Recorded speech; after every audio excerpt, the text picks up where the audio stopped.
For centuries, Rome stood as the great superpower of the world.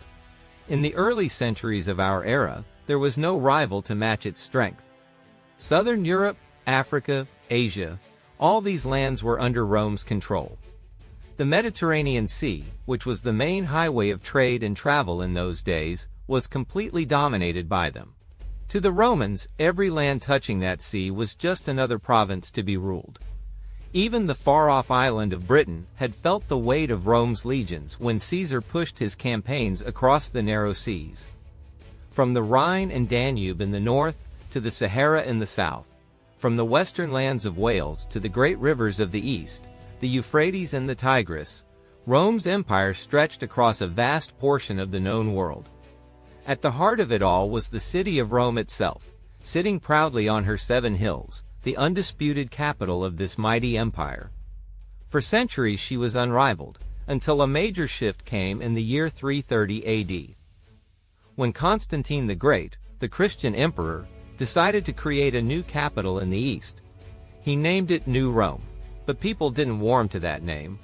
Instead, they called it Constantinople, the city of Constantine.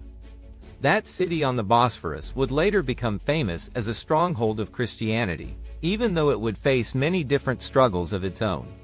Now, the Romans considered themselves the masters of the world, and for a long time that was true. They had the best armies, the greatest wealth, the finest art, and the most advanced knowledge of their time. Outside their borders, however, lived tribes they called barbarians. These were people who didn't live like the Romans, didn't share their level of organization or refinement. To the Romans, the idea that these so-called uncivilized tribes could one day bring down the empire seemed unthinkable. And yet, that is exactly what happened. Rome didn't fall in a single moment, just like it wasn't built in a single day, but slowly, over time.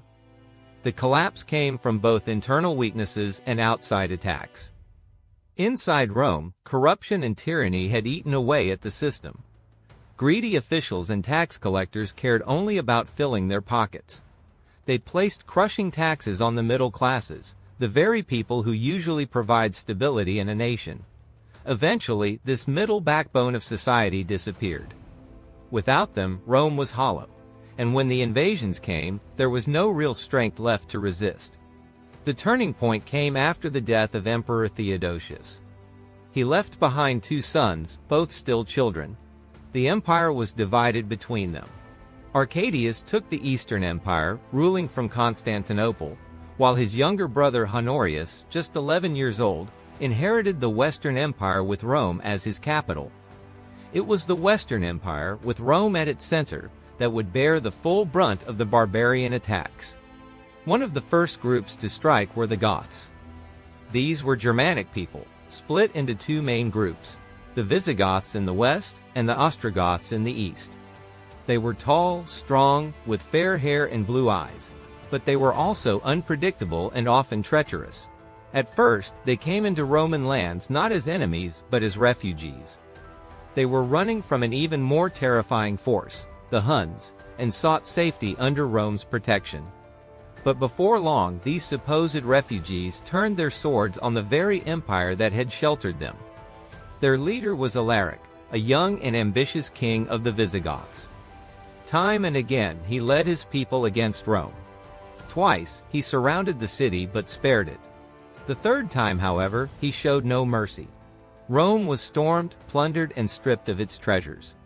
For centuries it had been the proudest city on earth, but under Alaric it was humiliated. Laden with stolen wealth and captives, Alaric then marched his army south, planning to take Africa. But fate stepped in. Before he could reach that next conquest, Alaric died suddenly. His death stopped the momentum of his people, and under their next king, Ataulfus, the Goths shifted their ambitions. Instead of Africa, they settled in southern Gaul and northern Spain. But Rome's troubles were far from over. With so many legions recalled to protect Italy, other parts of the empire were left defenseless. That gave more tribes the chance to pour in. Across the Rhine and the Danube came Franks, Burgundians, Lombards, Vandals, and others. Britain was abandoned, and there the Picts and Scots surged over Hadrian's Wall.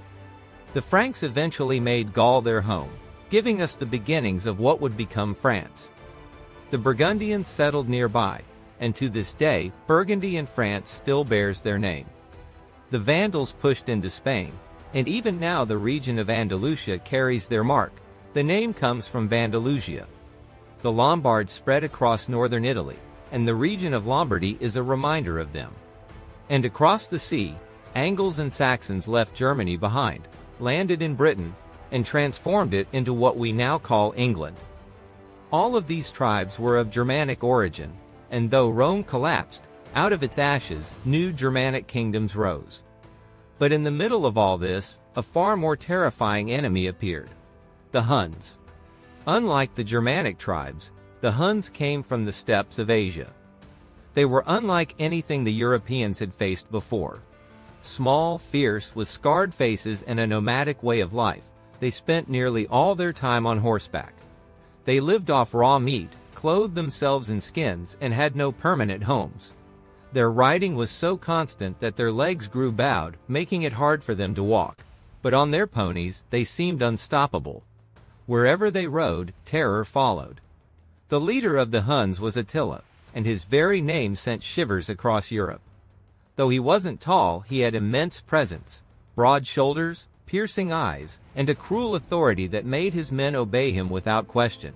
He called himself the curse of God and the hammer of the world, boasting that grass would never grow again where his horse had trod. His invasions were like floods sweeping across Europe, leaving only ashes and destruction behind. When Attila led his Huns into Gaul, it seemed nothing could stop them. But for once, old enemies put aside their quarrels.